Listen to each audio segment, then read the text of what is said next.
I've never really felt bad for a billionaire, but after watching Mark Cuban at last night's Lakers Mavs game, I may have to reconsider because he looked completely miserable here. Anybody who knows about sports and about the Mavs and about Mark Cuban and that team, like that was his baby. Like he bought that team when they weren't very good.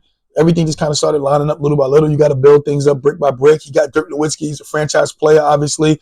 Played his entire 20-year career with the Mavs. He had Michael Finley. He had a lot of other great players there, but it all worked out eventually. They won a championship in 2011, I should say. And look, they were a great franchise. And Mark Cuban was doing everything he needed to do to run the team effectively. Got lucky in the draft when he drafted Luka.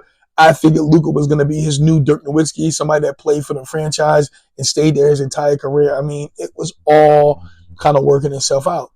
But we know late 2023, sold 73% ownership of the team for $3.5 billion. He was going to maintain a 27% minority stake and run the day-to-day basketball operations. But tricky thing, that part of the deal wasn't allowed to get into the contract. So it was a handshake agreement.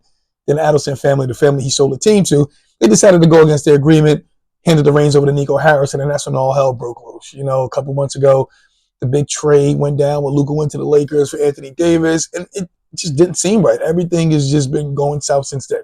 You can't hear the video, but the fans are constantly screaming, fire Nico. They've been doing so ever since. I mean, it's just been crazy, crazy, crazy. Mark Cuban looks extremely disgusted because we know if he had maintained ownership and he had this in writing where he could maintain the basketball operations, Luka Doncic would never go anywhere. Luka Doncic was a lifetime Maverick, or he was supposed to be, and this trade is going to continue to haunt this franchise for years to come.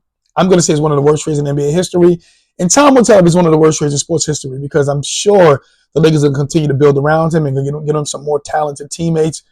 And the Mavs, on the other hand, are just going to have to deal with the consequences. But, it's just crazy. Mark Cuban looks horrible. Again, it's hard to feel bad for a billionaire, but this dude looks disgusted. This looks aggravated and stressed out.